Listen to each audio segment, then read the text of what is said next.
Sobre las 11 en punto, cuando el viento había aminorado un poco, Wilbur lo intentó y voló como un pájaro, una distancia de 53 metros.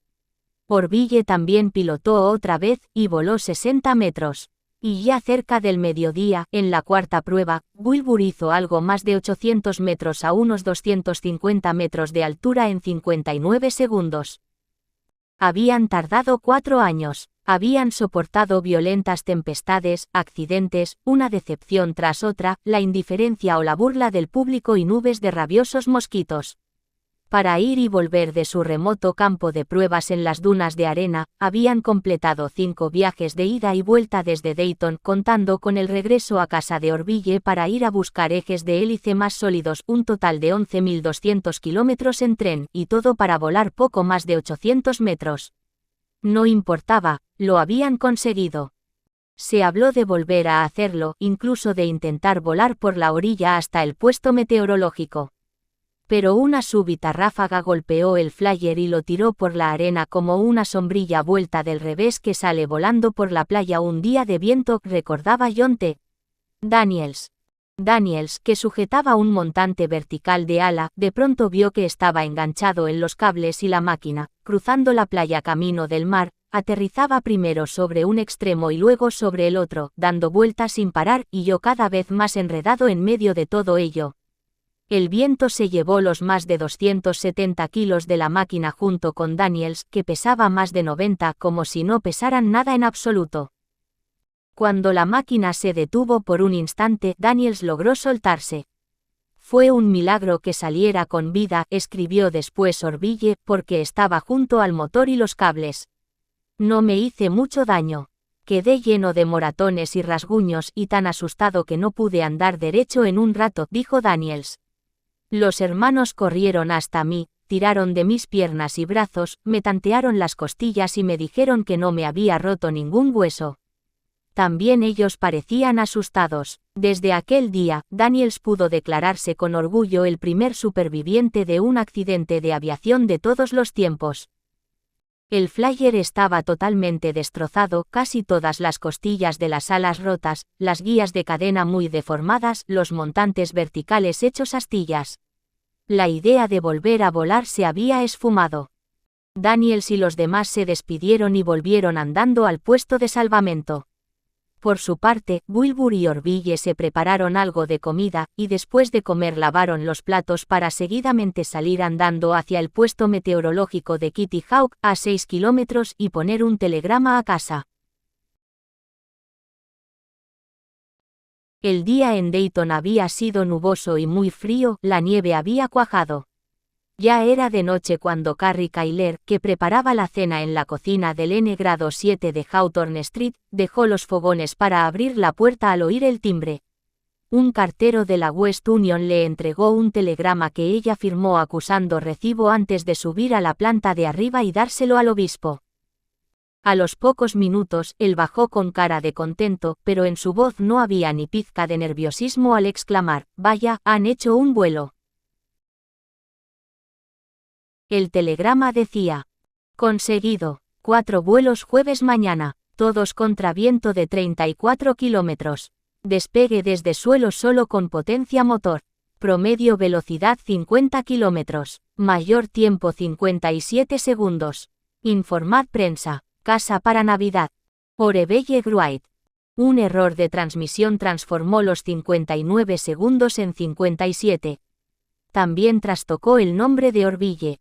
Al llegar de la escuela a casa, Catherine leyó el telegrama y le dijo a Carrie que retrasara la cena mientras ella iba a decírselo a Lorin. Éxito sin lugar a dudas lo fue. Y más que eso, lo que pasó aquel día de 1903 en menos de 2 horas y bajo los fuertes vientos y el frío de Outer Banks fue un punto de inflexión en la historia, el inicio de un cambio para el mundo mucho mayor de lo que ninguno de los presentes podía imaginar. Con su máquina casera, Wilbur y Orville Wright mostraron sin asomo de duda que el hombre podía volar y que aunque el mundo todavía no lo supiera, ellos sí. Sus vuelos de aquella mañana fueron los primeros de la historia en los que una máquina tripulada despegó por sus propios medios alcanzando el vuelo pleno, avanzando por el aire sin perder velocidad y aterrizando en un punto situado al mismo nivel que el de partida. Siendo como eran, ninguno dijo jamás que el contraste entre su increíble éxito y el descomunal fracaso del Langley unos días antes hacía aún más notable lo que ellos habían logrado solos. Viene al caso recordar que el proyecto del Langley había costado casi $70.000, la mayor parte procedentes de fondos públicos, mientras que el total de gastos de los hermanos desde 1900 hasta 1903, incluidos los materiales y viajes de ida y vuelta a Kitty Hawk, no llegaban a los $1.000, suma pagada íntegramente con los modestos beneficios de su negocio de bicicletas. De los pocos testigos oculares en las colinas de Kill Devil la mañana del día 17, John T. Daniels fue con mucho el más efusivo hablando de lo que había sentido. Me gusta acordarme de todo aquello ahora, dijo en una entrevista años después.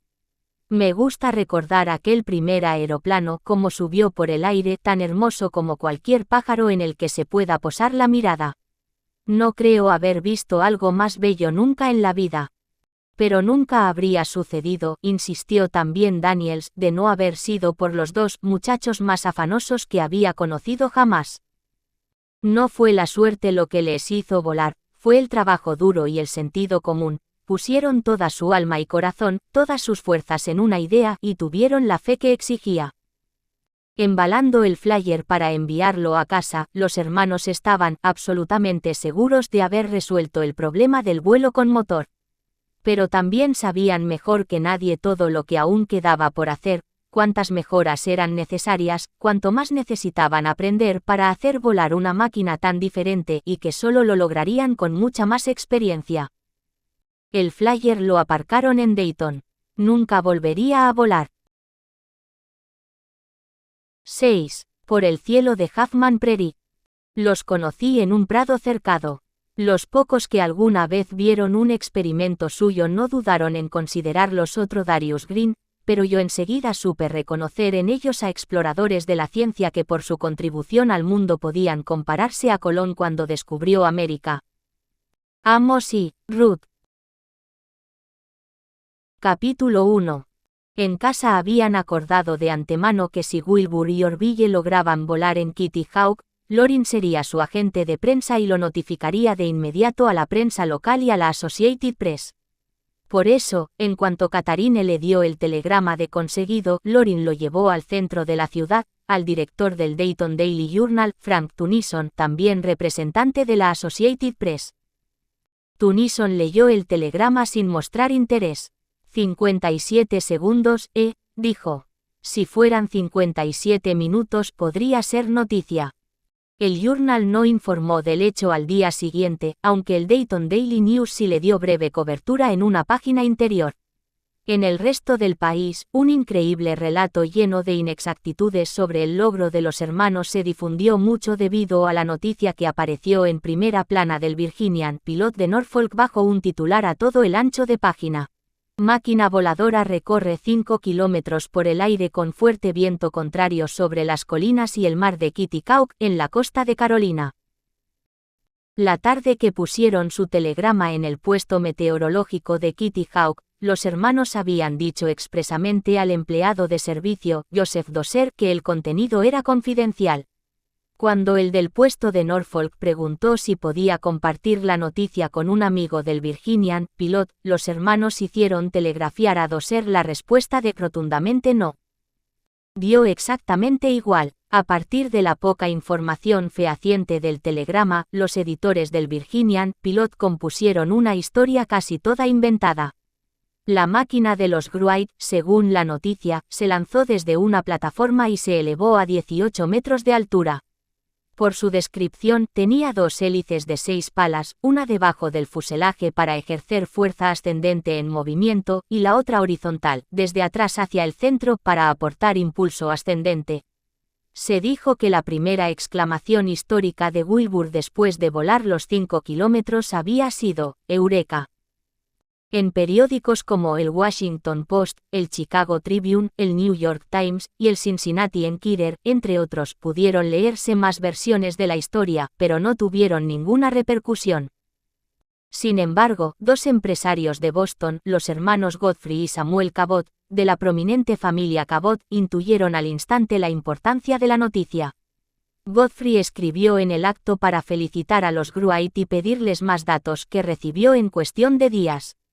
Más que satisfecho con lo que leyó, el 31 de diciembre remitió una carta al senador Henry Cabot Lodge de Massachusetts, primo lejano suyo que era, como todos sabían, amigo del presidente Theodore Roosevelt. En mi opinión, escribió Cabot, puede decirse que esto marca el inicio del vuelo del hombre por el aire sin ayuda de globos. Se me ocurre que al gobierno de los Estados Unidos le convendría mucho interesarse por este invento. El senador Lodge pasó la carta de Cabot al Departamento de Guerra, donde quedó olvidado en un cajón. En cuanto a la reacción en Dayton, probablemente ni uno de cada 100 ciudadanos se creía que los hermanos hubieran volado en su máquina, y si lo habían hecho, solo pudo haber sido de chiripa.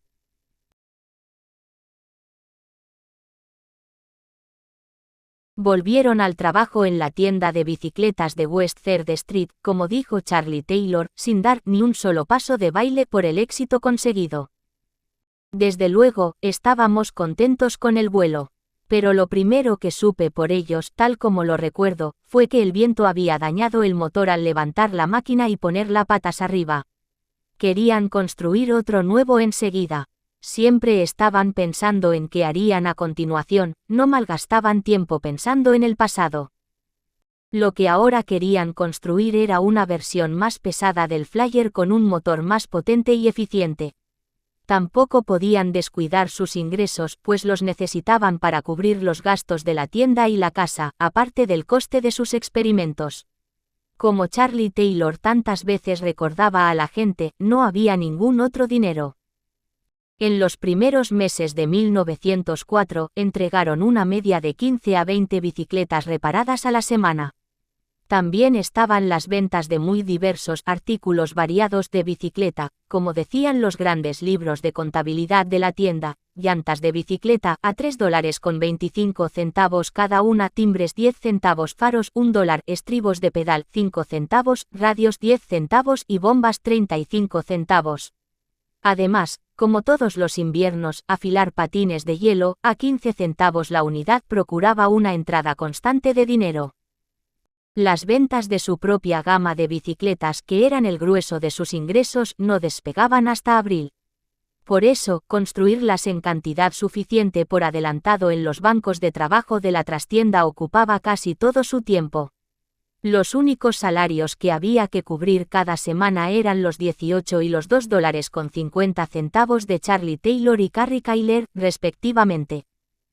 Para recortar gastos y poder seguir trabajando en su máquina voladora, pensaron en prescindir de las expediciones a Kitty Hawk, por todos los costes de viaje y envío de herramientas y material que acarreaban, si encontraban una parcela de tierra al aire libre y cerca de casa que les sirviera de campo de pruebas.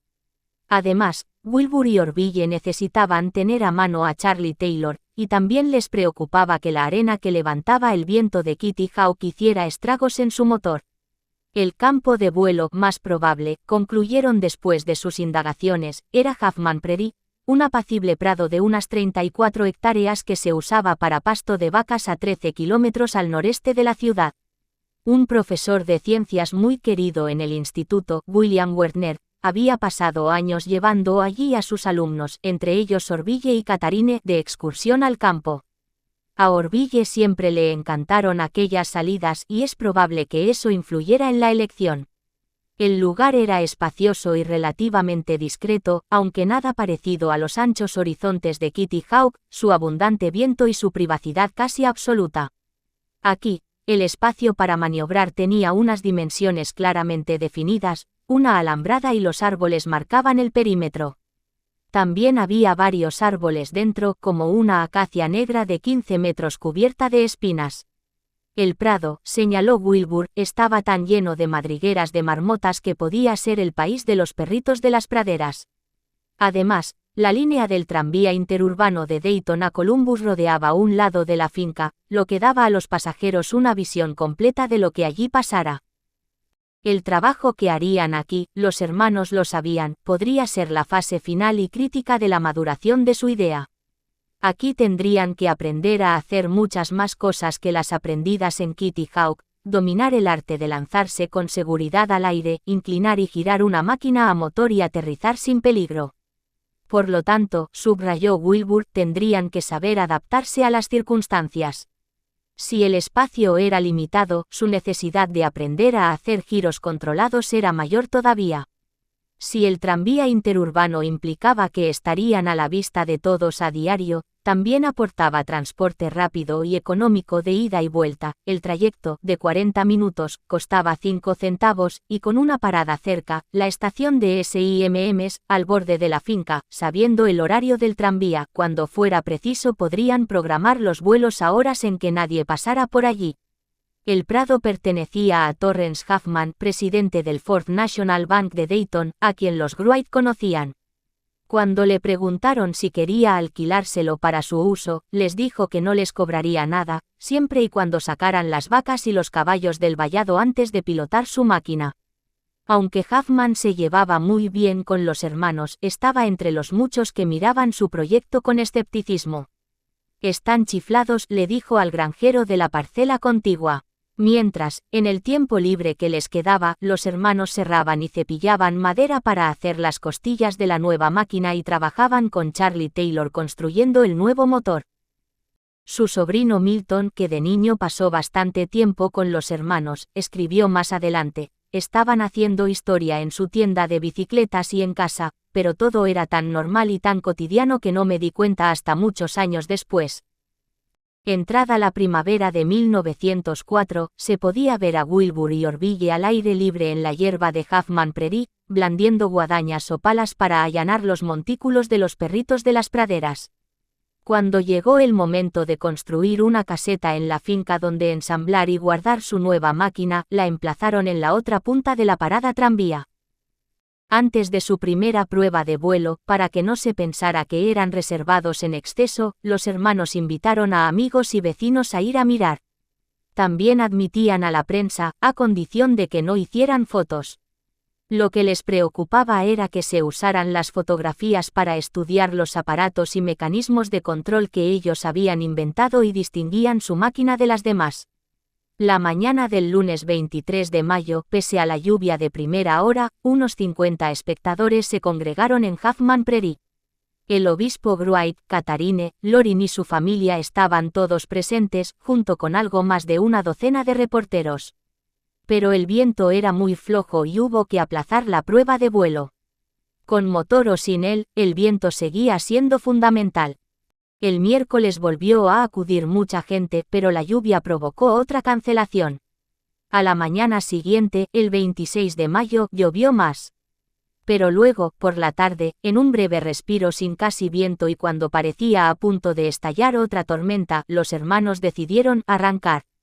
Con Orville a los controles, el Flyer 2 se elevó solo 2,5 metros y descendió a los pocos segundos de dejar el carril de salida. Algo había fallado en el motor.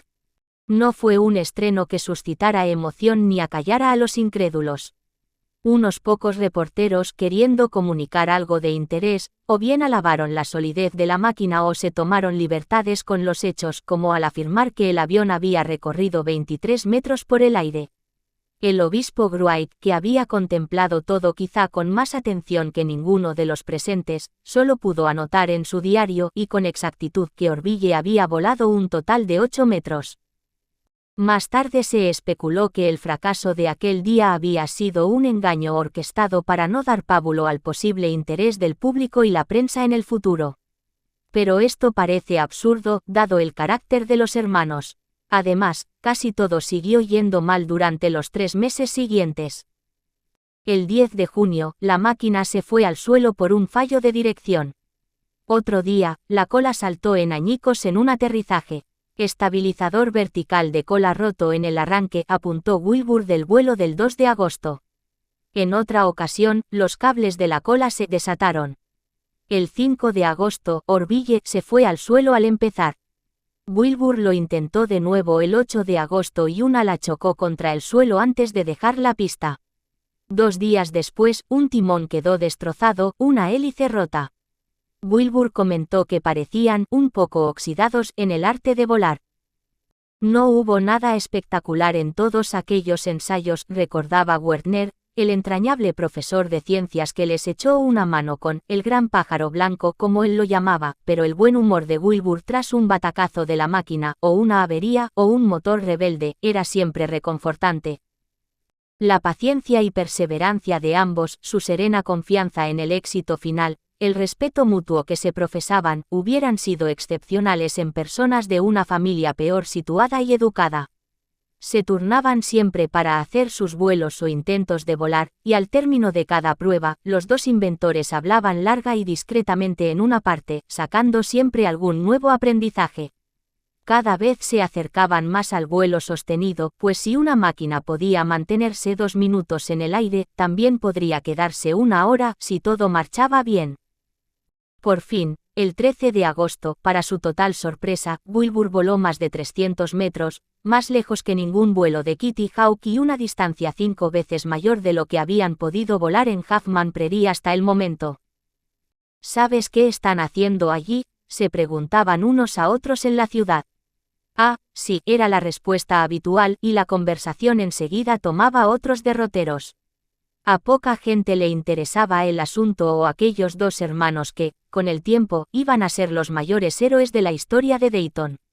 Hasta los pasajeros de la línea interurbana prestaban poca atención, o ninguna, a lo que a veces se veía al pasar o a los mismos hermanos, tan indistinguibles de los demás viajeros, en sus idas y venidas en ese mismo tranvía. Una excepción era Luther Beer, director gerente del Dayton Journal, que a veces daba clases en un colegio cerca de Huffman Prairie y cogía el interurbano hasta la estación de SIMMs. Charlábamos amigablemente y siempre fui cortés con ellos, recordaba Beer, porque me daban algo de pena. Parecían jóvenes con buena intención, muy buena gente. Y sin embargo, allí los tenías descuidando su negocio para perder el tiempo día tras día en aquella absurda máquina voladora.